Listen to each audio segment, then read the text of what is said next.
everyone, and welcome to She. Today on the show, we are discussing deep things. You don't want to go anywhere because it's just stuff that we're going through every day. I like to call it the new normal, and I have two amazing women to help me go through this. And I know every show I say I have amazing women, but it's because I don't let you down, coming up with amazing women to take us through just all these different topics. And today we are discussing the new normal of families. You know how nowadays you could find someone having to raise their kids by themselves, or where it's a blended family, you know, that maybe you were married before or not, but you end up with a child and then you end up married, and you know, so it's a blended family and you just have to make it work, and it's a family, you know. And so it can be difficult, it can be full of a lot of judgment, maybe from the church or elsewhere, you know, so we want to normalize it and just talk about it. And so I have two lovely ladies here to help me discuss that. I'll just let you guys introduce yourself. I don't know who wants to go first. I'm Jeanne Kionga, and I am a life coach for teenagers and preteens, actually. And I love it. That's actually such a passion for me.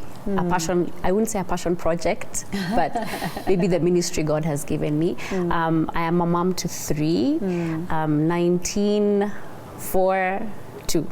Oh, wow. So, yeah, and I'm really glad to be here. Thank you. Oh, fantastic. Yeah. Yeah, and my name is Obwaka. I'm an HR consultant and career coach. I like to tell people I've had different lives. So in one aspect of my life, that's who I am. I am currently a Bible school student. I am being trained by the Lord to go into full-time missions, although my passion is in digital discipleship. I am also a mom to two wonderful children, my son Yeshua, who is 14, and my daughter Nashe, who is 4. Wow. Yeah, thanks for having me. So I'm listening to two coaches here. I feel like I need to be a little bit more proper as I do this, you know, lest you guys just start reading me. You know, like I find coaches are like therapists, right? So I feel like I need to be, lest you read me and tell me, you know, Faith, I sense a bit of, we'll guide. Let's talk about this. I know, right? Yeah. So let's get into this. I heard you talk about your 3 babies and you talk about your 2. And I know your situations are different, but I want you to be the one to talk about it. So tell us about what your family situation is and how you got there. Okay. Yeah. Okay. Yeah. So my son is 14. I had him when I was single, when I was 20. I actually had him when I was 20 before I got married. At that point, I still lived with my parents. And it was a very dramatic situation because my parents didn't know up until like 10 days to me giving birth. What do you mean? Clothes. No. The wonder of clothes, yeah? It's your body. No, clothes. Let me tell you, like I was wearing fitted clothes, you know, which I really like. And all of a sudden I was wearing these big t-shirts. I had a part-time job at that time. So I was coming in at different hours.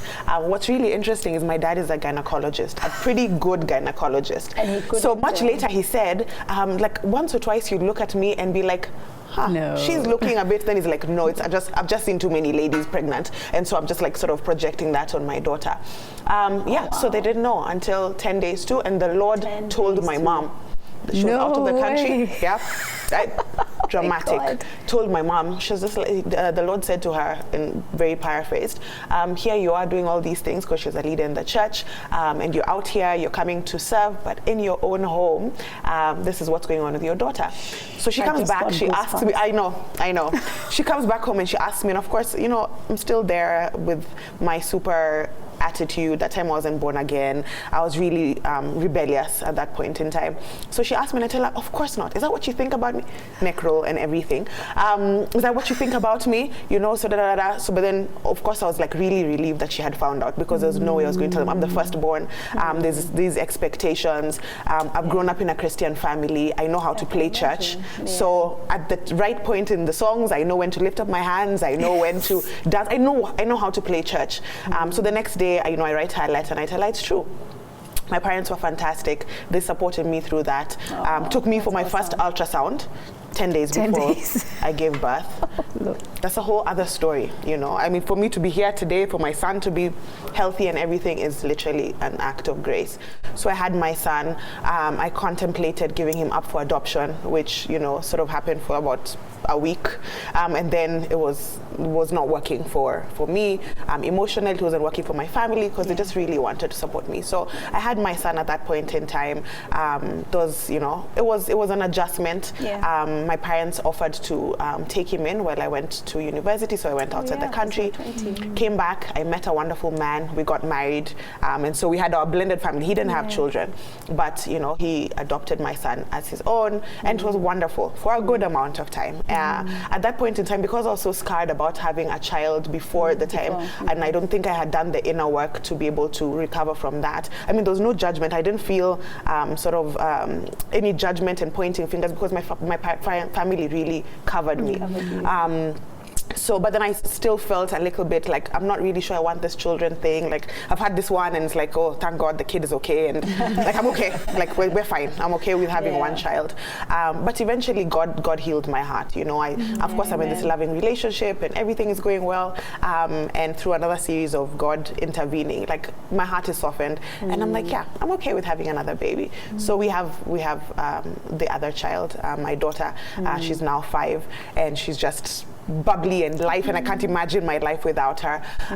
But in that marriage, things start to not go so well. Oh wait, I didn't see that coming. Yeah, I know. I was like, Lord, there's a while ago I was telling a friend of mine, I used to tell God, like, there's Job in the Bible, but I felt like Jobina, like if there was a modern version of a female Job. I was like, Lord, I mean, like, I think I've borne enough of this struggle in this life. So that didn't work out. It was painful, it was difficult, and especially because I was doing things right. I mean, I was born again, he was born again. I felt like I've put, the recipe is there, I've put in the oven, the lights have not gone out, but the cake has come out flat. And it's like, okay, but Lord, those redemption, those celebration, and then this didn't work out. And I remember one of the biggest things for me, other than the marriage failing and all of that happening, was that, Lord, what do I tell people? Like, I mean, it was bad enough I had one child, and now I got into this marriage, and now I have 2 children, and the 2 children obviously have different fathers, but I mean, that's another conversation. But like, what am I gonna say, God? Like, how is this gonna happen? And for a very long time I tried to hold all the things together, but really I came to the place where I was like, Lord, you're their father. Like, at the end of the day, I mean, like, even in 2-parent households, we have the illusion where we're the ones raising our children, we're the ones doing, but it's an illusion of control. Really, at the end of the day, it's the Lord who is doing it. It just looks a little different in my situation, and I thank God that He's allowed me to, like, He has healed me and allowed me to come to the place where, like, that's okay. I mean, of course, there are those moments where it's like, we're joining a new school and we're signing up things, so it's signed for the parents, father's details, NA, so like things like that, and even having the conversation with my son. My daughter is still at the place. Recently, she started asking, she's like, I wish I had a dad who is here. I mean, I know that God is my dad in heaven, but I really wish I could have a dad who will throw me up, and a dad who will do this. But I'm grateful to God for cousins and brothers-in-law who have been stepping up and doing that. So in a nutshell, that's how I got here. Thank you for sharing, and sharing so vulnerably, and authentically for us to understand. I genuinely, like, you could write a book, and maybe you should, because as you started your story, I didn't see it ending there. So. And it's still unfolding. That's awesome. Wow. Kami. Wow. Like her, I also got my son very early. I was 19. I was in university. I am from a very Christian home. I was also a functional Christian. I knew what to do. You've been trained since, my mom was like a Bible school teacher, a dean or whatever. And so I was really raised in the church. So me getting pregnant, and maybe we need to, let me interrupt you, maybe we need to talk about that before this show is done, because I don't think it's a coincidence. Actually, I was like, I think it's something we need to talk about, but go ahead. So you can imagine, for her, she's just thinking, oh my God. First, she's a single mom. She has been told she's going to fail raising us. We are 3 girls. And then, here comes my daughter, who I have tried so hard to raise, and she's coming to tell me I'm pregnant, and I am known in the church. I think for her that was a big thing, because she was like, God, what haven't I done for these kids? You told me you're helping me with these kids. How can this one? And she's still in school.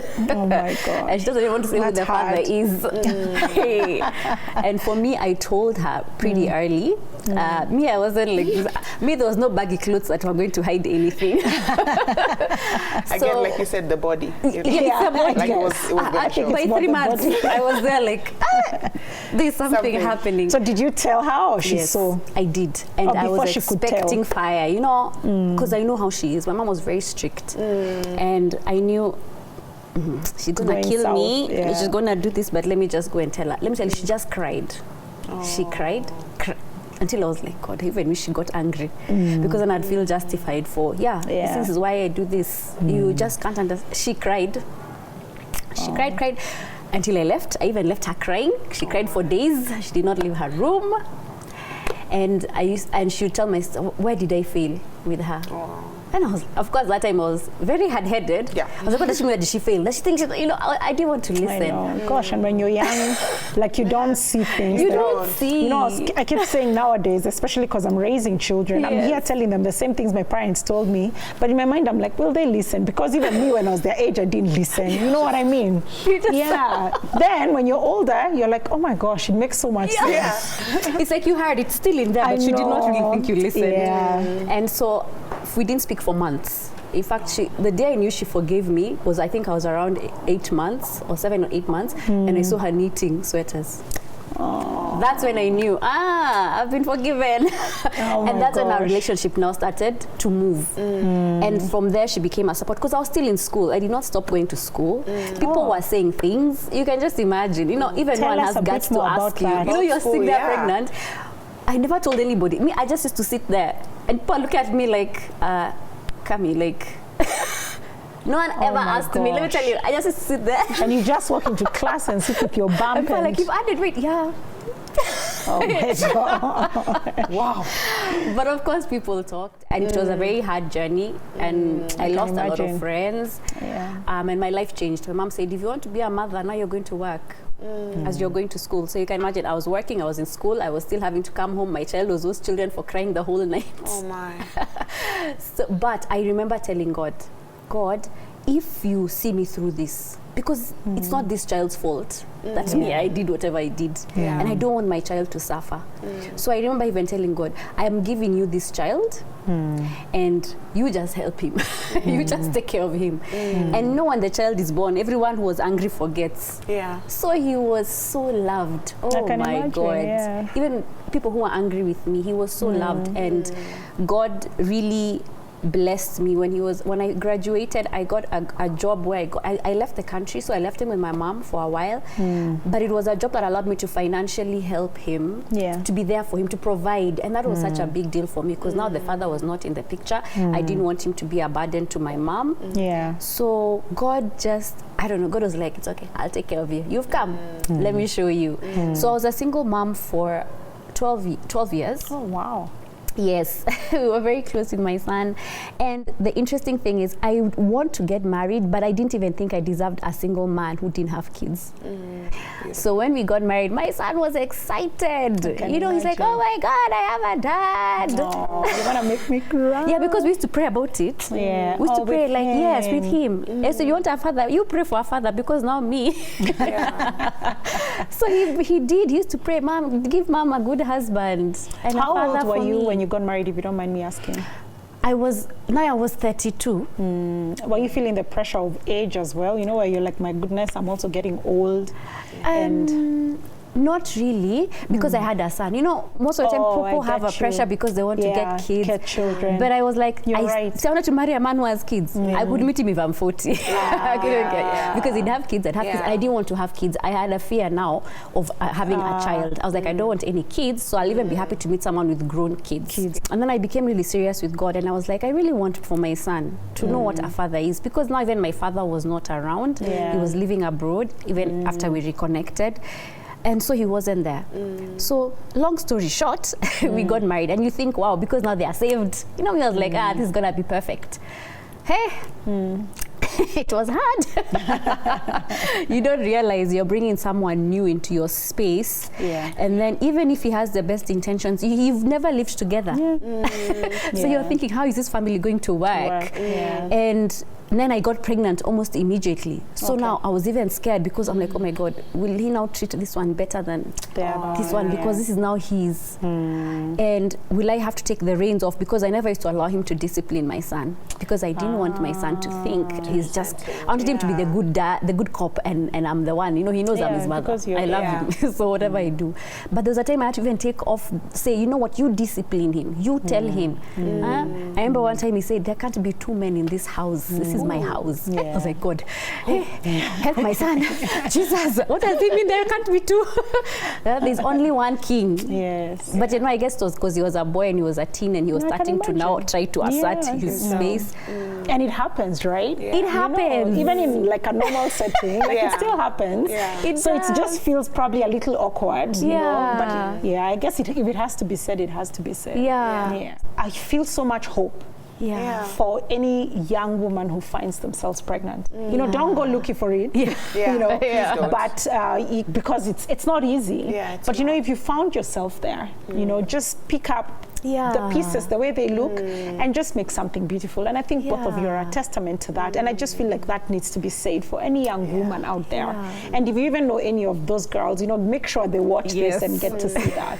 And now maybe just to discuss a bit more about this sort of family, what of your different types of families, what have been the challenges? Like how and I know you've touched on it a bit, but how difficult has it been?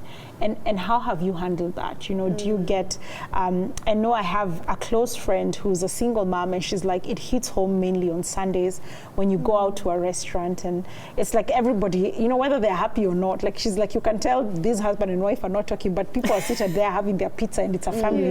Then you're there with your kids. And, you know, she had to work so hard to get over that. So I don't know what your challenges have been, you know, just raising these children and you know, just in the sort of setting you found yourself in. These things don't come in all at once. You just have waves. You have moments where you can see there's a gap or there's a longing in the kids, and you can't do anything about it in terms of I'm female. You know, I've never tried to be mom and dad. I'm just a mom. I'm female. So just everything, questions around, you know, like how comes, or even kids, you know, kids can be so insensitive. So my daughter will come and say, yeah, my friend was asking, how comes our dad doesn't live in our house? Like, and how comes God is just our dad and is everybody else's dad also? You know, so I'm like, innocent. Which child is that who asked you? Let me talk to them. Right? Let me deal with them. Let me deal with them. You know, but then in that moment, just thinking, okay, God, like, how do I answer this? Or like, this is something that she's longing for, you know? Oh, I want to be picked up, and, you know, and that kind of thing. Or when there's an issue where, like, my son now is a teenager, now he's 14, and I can sense that sometimes he has this, like maybe really upset with me, but there's only so much he can say and so much he can do because I'm female. But he's just probably looking at me like, I could crush you, woman. And I was just thinking, like, if there's a man here, he would sort you out. So just those moments where you can just definitely feel like masculine energy or fatherly presence would still some things, would reassure in a way that that, I mean, like, as women, we comfort and we embrace and we love, but there's a quiet stability and security that men bring that, you know, I mean, I can't give in and of myself. So those moments are difficult. I think that I think the issue with, like, school events, those ones can be a bit tricky because, okay, you don't have a dad to bring, or that, like, it's Father's Day. But I'm glad, again, that I said, like, my dad has been there, my brother-in-law, my cousins. So many of my cousins will offer to take my son on hikes, to take my son to do fun things. The end of last year, they went for a circumcision camp. My brother-in-law is the one who took my son and my nephew. So things like that I feel grateful for. I think sometimes maybe the other challenge is, for me, myself as a single parent, is just the perception that people have sometimes. And it's, nobody has ever said it to me. I've never felt anybody treating me that way. But just the narrative where people want to hide their families or their husbands from the single mom because she might try and take the husband. Oh, and it's no, like, I didn't see you going that way. I was thinking something different. No way. Yes, exactly. No. And then even sometimes this narrative narrative where men don't want their married wives to hang around many single women because they look so independent. Maybe their wife is going to be corrupted and want to be independent. I'm like, but they're grown. Like, I don't have time to be trying to chase somebody's husband or chase someone's man. Like, my hands are full. Like, I have to think about bedtime. I have to think about this and the other. I think maybe the last point I'll speak about is needing or wanting somebody to bounce ideas off of. I don't know if that was your experience also. I mean, like, sometimes it's like, I just want an off day. Like, I don't want to be mom today. I want my mom. I also want my mom. Like, I don't, like, everything is on you. Like, you might be tired, you haven't slept, but your child also hasn't slept. Like, and Angela, put yourself aside. Like, you have to keep serving the kids, you have to keep showing up for them. Even things to do with, like, when you're having down days or like you're feeling really, really weighed down, you don't get to bring that out. I mean, of course, sometimes you'll tell your child, oh, today mom is not feeling so excited. But I mean, that can't be a whole week. Your kid, you need to show up for your kids because they need to be able to have a place of safety and comfort and that kind of thing. So just sometimes just feeling like, okay, it's the end of the day, I'm so tired, I've come back home, but I still need to show up. I still need to give my best. I still need to have joy. I still need to pray over them. I need to encourage them. Because what's going on with me is for me and God to deal with, and other adults to deal with, because I can't pour that on my kids. So sometimes just wishing like you could just be like, you know, you put them to bed, you cook dinner, you. I think that part is really, I think maybe the heaviest part for me. I can imagine. No off days. Well, thank you for sharing that. And I think it's funny that you share some of these things, and I think it's things every parent goes through, but it's heavier on you because you're going through that by yourself. But like you said, I think earlier, you know, that, you know, God's got you, right? You know, and I think that helps to just, like sometimes I look at, I have two very close friends who are single moms, and their kids are always like topping in school, you know, and I know right now they're in high school, but I remember in the primary school, way before I had kids, I remember I'll tell myself, like, there's a special grace for these kids brought up by single moms. You know, like, I think God just sorts out some other things just to make the journey lighter. Like, those ones who have husbands, like, let them be the ones to deal with maybe school issues. Let me make it easier for her. You know, and I think God's really genuinely just, and maybe it doesn't have to be school, but it's certain things that He will use to make it lighter. For sure. What have been your challenges? I know it's a bit different, but have you had any challenges, especially since becoming blended family? And I know you talked about some, but I don't know if there's anything else you'd want to share. The one challenge is being in the middle. You know, because sometimes your husband will say, you know, he did this and this is wrong, and then your son will say, but so you don't know sometimes you don't know whose side to take, because you're like, okay, let me take my husband's side because, you know, he's my husband. But then also, what is my son's saying? I want him to feel heard, and I don't want him to feel it's not us against him. That has been such a major challenge and needed God's wisdom and grace. That's why at some point I told him, you know what, you have to come in. I cannot be a bad cop, good cop. You need to come in. And it's been a work. It's been a work, but I'm beginning to see the fruits of it. I would have to say another challenge in being a blended family, especially when you're the one who comes with a child, is people think you should just be grateful. Like, you should be grateful. You got a man who didn't have a child. Like, can you stop Excuse me, I had something to offer. That is why he came. And he got even a son out of it. I felt like I'm the one you should be grateful that you have me. But it's actually, people speak it like you should just, it's like you are the inferior one. And you have been favored. This magnificent.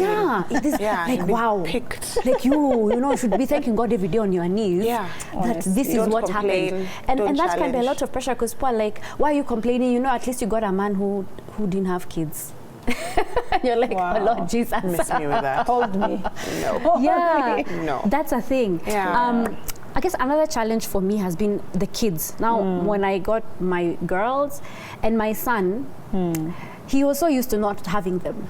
So it was, I have actually been having to be so intentional, like, don't say your sisters. You know, you need to love them. You know, you need to see them, because in his mind, they're just those kids. That's how he used to treat them. Especially because it's like the gap is he's like, these kids. And having to get him to, you know what, spend time with these kids. Spend time, just love them. These are your sisters. Because if anything happens, that's who you're going to have. That has been a challenge. And I kept thinking, maybe I should have waited. Sometimes, should I have waited till until he was an adult when I get the kids. But I guess it didn't have really worked because now when he's an adult, what are we going to do? But those are some of the challenges. And the thing is, it can't be perfect from the get-go. People think, oh yeah, it's going to, no, it's work. It's being intentional. It's like, you know, you said you have to just put your feelings aside. It's like, what's the best for them? How are we going to work together? There's some things I have to now get down and listen to him. Okay, well, how are you seeing us going? What's your vision for this family? And now fitting it. Because now, single mom, I had my own vision. And you just, you start with yourself, you're like, okay, this is how we are going. And you move on. Now I have to listen and he says, no, he's going to this school because of this.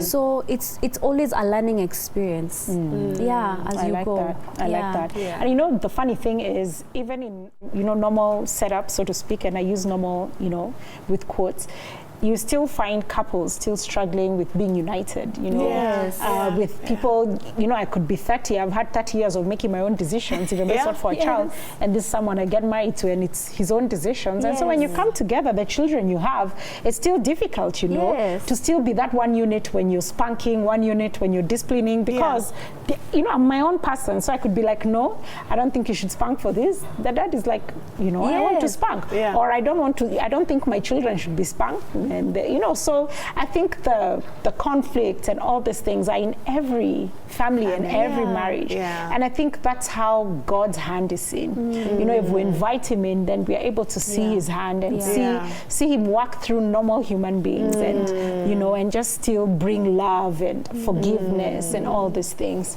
And our time is up, but I want to give you a chance to speak to somebody, you know, maybe who's watching, and I'll leave it to you to decide whether it's the young woman, you know, your younger self, right, or just the woman going through what you're going through now, and in a few words, just encourage them in your own way. Then we can close. There's nothing that God cannot redeem. There is nothing that God cannot restore. There is no place that is so bad, that is so far removed from who God is, that he can't bring life, that he can't bring hope, that he can't use for his glory. And it's not like sprinkles of like, okay, there's a bit of God here, silver lining, but really to genuinely be used for his kingdom, you know. So whether you've just found out that you're pregnant, or you've been abandoned by this partner who has been saying, I love you, and then all of a sudden they've disappeared, or it's, you know, you're a widow, or whatever the situation is, it hasn't caught God by surprise.